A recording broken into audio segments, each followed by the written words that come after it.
જય માતાજી મિત્રો, હું બળભદ્રસિંહ ગોહિલ ભાવનગર ગુજરાતથી. આજે થઈ ગયો શનિવાર 18 એપ્રિલ 2026. તો આપણે પહેલાં શનિદેવને યાદ કરીએ. ઓમ પ્રામ પ્રીમ પ્રોમ ચહ શનિચરાય નમઃ. ઓમ શ્રી હમ હમ હનુમંતે નમઃ. જય શ્રી રામચંદ્ર ભગવાન કી જય. ઓમ નમઃ પાર્વતી પતે હર હર મહાદેવ હર. તો આજનો વિષય મિત્રો રાખશું આપણે ગુંજા. ગુંજા એટલે જેનું વાસ્તુશાસ્ત્રમાં પણ બહુ જ સારું એવું સ્થાન છે, અને આપણા પ્રાચીન ઇતિહાસોમાં પણ જો પરંપરાગત આપણે જો આયુર્વેદ છે એમાં પણ એનો ઉલ્લેખ છે. તો ગુંજાના ઘણા બધા ફાયદા છે. વાસ્તુશાસ્ત્રમાં જો આપણી ઘરની અંદર આપણે રાખીએ તો આપણને લક્ષ્મીજીની પ્રાપ્તિ થાય છે. અને કાલે પણ અક્ષય તૃતીયા છે, આજે શનિવાર એટલે કાલે રવિવાર. તો એ જો વસ્તુનું જો તમે ક્યાંકથી ગોતીને રાખો તો સારું કહેવાય.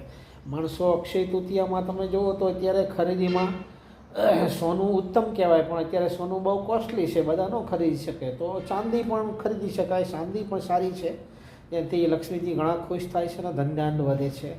અને ચાંદી પણ ના મળે તો કોપર એટલે તાંબાનો લોટો, આપણે જે સૂર્યનારાયણને ચડાવે લોટો કે નાની એવી વીંટી તાંબાની કે તાંબાનું કડું પહેરતા હોય ગળામાં ચંદો કે એવું ખરીદીને રાખીએ તો એ ધાતુ કહેવાય. 3 ધાતુમાંથી ગમે કોઈ પણ એક ધાતુ લઈ લો, તમે ખરીદી લ્યો આરામથી. સોનું ન ખરીદી શકાય તો ચાંદીનો સિક્કો છે, ચાંદીની કોઈ પણ વસ્તુ છે, ઠીક છે ને, નાની એવી અંગીઠી છે, કોઈ પણ વસ્તુ ખરીદીને રાખી શકાય છે.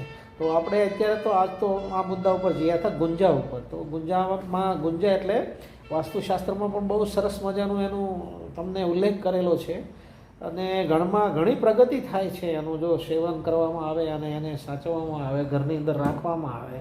તો ગુંજા 3 પ્રકારની હોય છે. એક તો લાલ કલર હોય છે, પછી બીજી આવે છે એ સફેદ કલરમાં આવે છે, અને ત્રીજી આવે છે કાળામાં.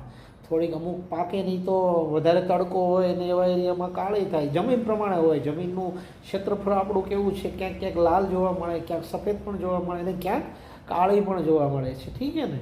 તો જો લાલ હોય છે એ મંગળ ગ્રહનો એની ઉપરથી જો પ્રકોપ હોય એ ઓછો કરે છે, ઠીક છે ને. મંગળ ગ્રહ એનું સેવન કરવાથી રાખવાથી મંગળ ગ્રહ ખુશ થાય છે, મંગળ દેવતા.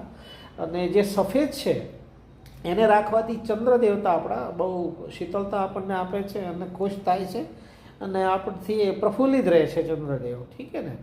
અને જે કાળી છે, કાળીને રાખવાથી શનિદેવ છે એનો પ્રકોપ ઓછો થાય છે, ગ્રહોની બધી બાધાઓ આપણીથી દૂર થાય છે.